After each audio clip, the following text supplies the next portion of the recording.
हम प्रभु परमेश्वर को धन्यवाद देंगे आज की सुबह के लिए। प्रियो, आज की सुबह में आप सभी का स्वागत है, वेलकम है। प्रभु आप सबको बहुत आशीष दे। Living Christian movement fellowship ministry की ओर से मैं आप सभी को धन्यवाद देना चाहूँगा कि आप बराबर हमारे साथ जुड़े हैं, बराबर हमारे लिए प्रार्थना कर रहे हैं, बराबर हमें सपोर्ट कर रहे हैं। प्रभु आप पर, आपके पूरे परिवार पर बहुत आशीष दे और आज का दिन आप सब के लिए बहुत ही आशीष में बने, ताकि आज के दिन में आप परमेश्वर की महिमा को और अधिकाई से देख पाएं। आज के दिन की शुरुआत प्रभु के वचन के साथ, ताकि प्रभु दिन भर हमें सुरक्षित रखे, नई ताकत दे, नई शक्ति दे, नया बल दे और नई सामर्थ्य देकर प्रभु हमें और आगे बढ़ाता जाए, ताकि हम प्रभु की महिमा करें। प्रियो, हम अपने हित की नहीं, दूसरों के हित की चिंता करें। और वास्तव में धन्यवाद उन सभी भाई बहनों का जो बराबर देख रहे हैं, सुन रहे हैं और कमेंट्स भी दे रहे हैं। प्रभु आपको भी बहुत आशीष दे। वचन में से हम पढ़ेंगे प्रकाशित वाक्य उसका 14 अध्याय, रेवलेशन 14 वर्सेस 17 to 20। प्रकाशित वाक्य 14 अध्याय 17 पद से लेकर 20 पद तक मैं आपके सामने पढ़ूंगा। कल हमने 16 पद तक देखा था, उससे आगे। फिर एक और स्वर्गदूत उस मंदिर में से निकला जो स्वर्ग में है, और उसके पास भी चोखा हंसुआ था। फिर एक और स्वर्गदूत जिसे आग का अधिकार था, वेदी में से निकला और उसके पास चोखा हंसुआ था। उससे ऊंचे शब्द से कहा, अपना चोखा हंसुआ लगाकर पृथ्वी की दाखलता के गुच्छे काट ले, क्योंकि उसकी दाख पक चुकी है। तब उस स्वर्गदूत ने पृथ्वी पर अपना हंसुआ लगाया और पृथ्वी की दाखलता का फल काटकर अपने परमेश्वर के प्रकोप के बड़े रसकुंड में डाल दिया, और नगर के बाहर उस रसकुंड में दाख रोंदे गई, और रसकुंड में से इतना लहू निकला कि घोड़ों और की लगामों तक पहुंचा और 100 कोस तक बह गया। परमेश्वर अपने इस वचन की पढ़े और सुने जाने पर आशीष दे। आमीन। दुआ करेंगे। हमारे जीवते और सच्चे विश्वास के योग्य परमेश्वर, हमारा हृदय आपके प्रति धन्यवाद से भरा है। प्रभु, आज के सुंदर सुबह आपने हमें दी है कि सुंदर सुबह में प्रभु हम आपकी महिमा कर सके।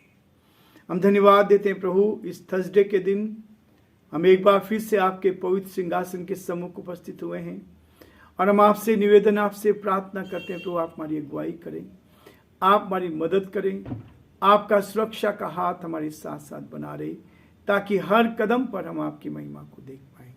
हर कदम पर आपका दया का हाथ हम सब पर बना रहे, ताकि हम आपके नाम में प्रभु जी आगे बढ़ते जाएं।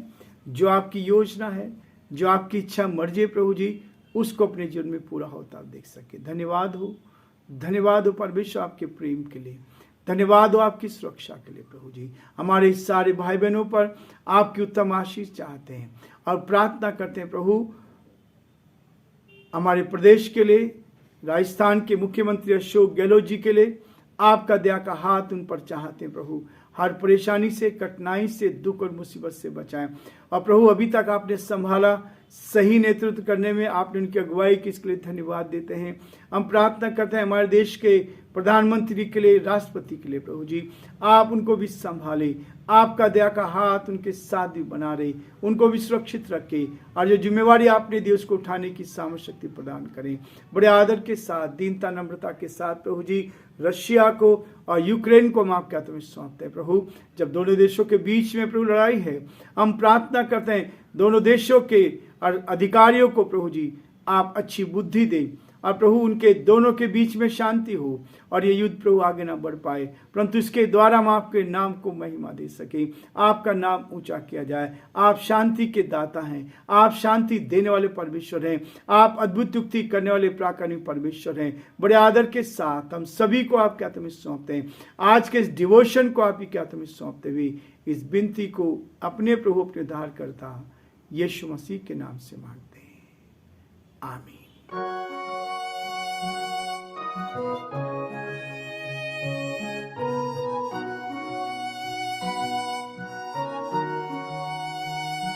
कलवरी के पास खड़ा हो, खून की धारा देखता जा, तेरे पापों का यही दाम दिया है मसीह यीशु ने।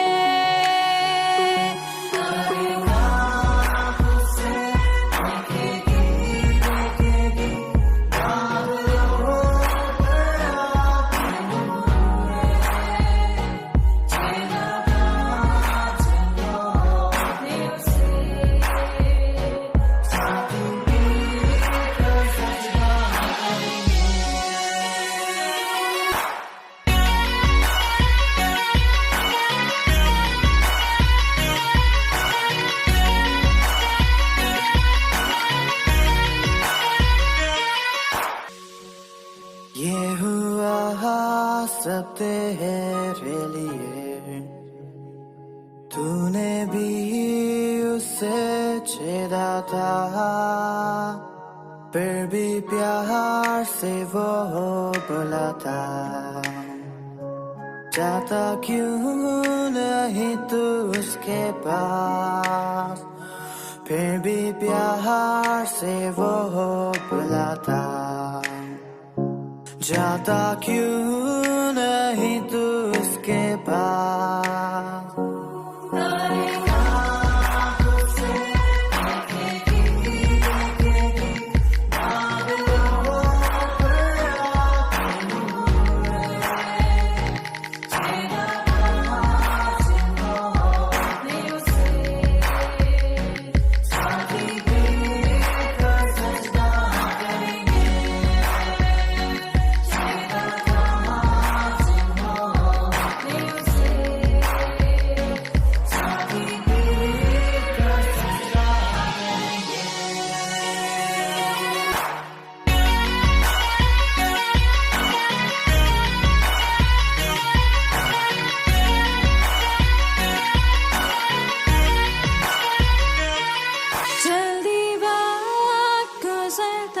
जाता है, रात अंधेरी आती है, तौबा कर दरवाजा होगा बंद, कुछ ना होगा फिर पछताने से,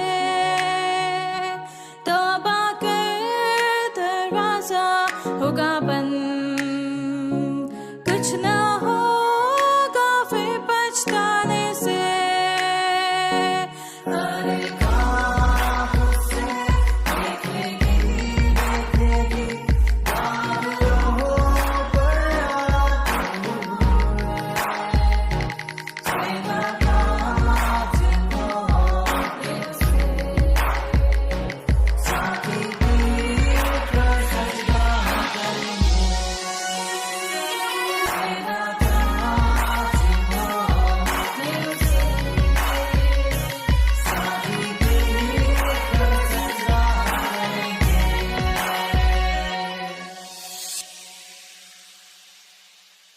प्रियो, परमेश्वर का धन्यवाद हो कि परमेश्वर हर दिन हमें नई आशा देता है और हर दिन नई आशा का संदेश वो हमें सुनाता है ताकि हम उसकी महिमा कर सकें। परमेश्वर का ये वचन इस बात को बार बार कहता जा रहा है। हम इस बात को कहते हैं, फिर स्वर्ग में फिर होता है, फिर एक और स्वर्गदूत उस मंदिर में से निकला जो स्वर्ग में है। फिर स्वर्ग की बातें हो रही है। 7 वर्ष के महाक्लेश के संबंधित ये सारी भविष्यवाणियां हैं। जो 7 वर्ष का क्लेश बताया गया है, महाक्लेश के बारे में, पहले जो 7 मोहरें खोली गई, उन मोहरों के द्वारा परमेश्वर ने उस वक्त के मसीह जो विरोधी थे को ये अनुमति दी कि किस तरह से दंड का कार्य पूरा किया जाए। इसका जो बयान है जो हमने पढ़ा था 6 अध्याय से 8 अध्याय में भी है। इस बात को स्पष्ट हम देखते हैं। परंतु जब 7वीं मोहर खोली गई और ये 7वीं मोहर के खुलते ही 7 तुरहियों का बयान आता है, 8वें और से 11वें अध्याय में ये पूर्ण होता है। ये सब चीजें हम देखते चले जा रहे हैं धीरे धीरे। वहां हमने देखा कि कैसे परमेश्वर ने अपने बड़े महादंड के कार्य को पूर्ण करने के लिए मसीह विरोधी पशु और पशु के साथियों को आजादी दी कि वे इस कार्य को पूर्ण कर सकें। ये स्पष्ट आपने और मैंने देखा है, वचन में लिखा है। अब यहां आखिरी दंड का बयान किया गया है। इस अध्याय में आखिरी दंड का यह बयान आता है जहां 7 हैं, जिस दंड का आरंभ 6 अध्याय उसके 17 पद से होता है और उसका अंत अब हमें यहां मिलता है। ये अंत है जो हम यहां देख रहे हैं। 7 वर्ष के काल में धीरे धीरे दंड की तीव्रता बढ़ती जा रही है। ये दंड धीरे धीरे बढ़ता चला जा रहा है और 7वें वर्ष के अंतिम समय में परमेश्वर इन 7 कटोरों को उंडेलने की आज्ञा देता है। यह आज्ञा मंदिर से आती है और इस आज्ञा की पूर्ति की जाती है। यह है परमेश्वर का वो जीवित वचन। प्रियो, परमेश्वर मुझे और आपको बताता है। फिर एक और सरदूत उस मंदिर में से निकला जो स्वर्ग में है और उसके पास भी चौका हंसुआ था। फिर एक और सरदूत जिसे आग पर अधिकार था। हंसुआ इस बात को दर्शा रहा है जैसे यीशु मसीह के बारे में बताया है कि वो बादलों पर आ रहा है और उसके हाथ में हंसुआ है जो कटनी के लिए है, काटने के लिए है। किस चीज को काटने के लिए? फसल पकी है, न्याय करने के लिए प्रभु यीशु संसार में आने वाला है। लेकिन यहां स्वर्गदूतों को भी ये अधिकार दिया गया है और जिसे आग पर अधिकार था, जिसे आग पर अधिकार था। आग जो है बहुत चीजों को समाप्त कर देती है। आग जो है प्योरिटी को लाती है। यदि सोने को आग में डाल दिया जाए तो आग क्या है? उस सोने को प्योर बना देती है। इस आग में से निकलने का अधिकार है। वेदी में से निकला और जिसके पास चौका हंसुआ था उससे ऊंचे शब्द से कहा, अपना चौका हंसुआ लगाकर पृथ्वी की दाखलता के गुच्छे काट ली, क्योंकि उसकी दाख पक चुकी है।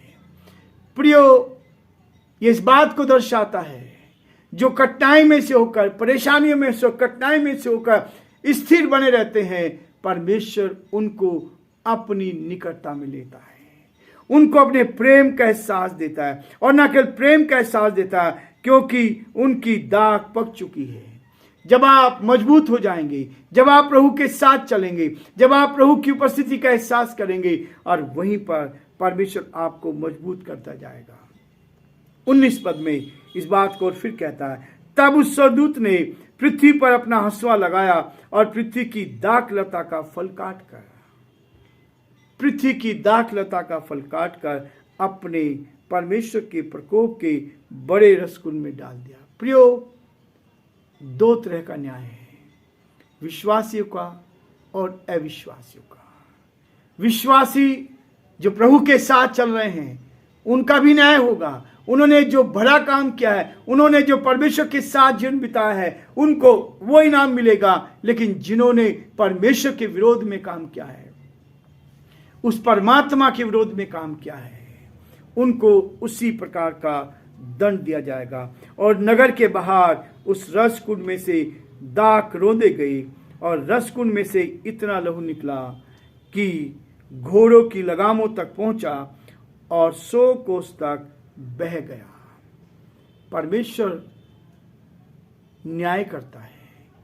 परमेश्वर न्याय है प्रियो, इसलिए वो इस बात को दर्शाता है कि हमारा परमेश्वर न्याय करने वाला है। और इस 14 अध्याय में हमने इस बात को बार बार देखा, पवित्र लोग का धीरज इसी में है जो परमेश्वर की आज्ञाओं को मानते और यीशु पर विश्वास रखते हैं, धीरज के साथ उसकी बाट जोते हैं। वो आने वाले प्रकोप से बच जाएंगे, वो आने वाली समस्याओं से बच जाएंगे, वो आने वाली कठिनाइयों से बच जाएंगे जो आने वाले समय में कठिनाई आ रही है।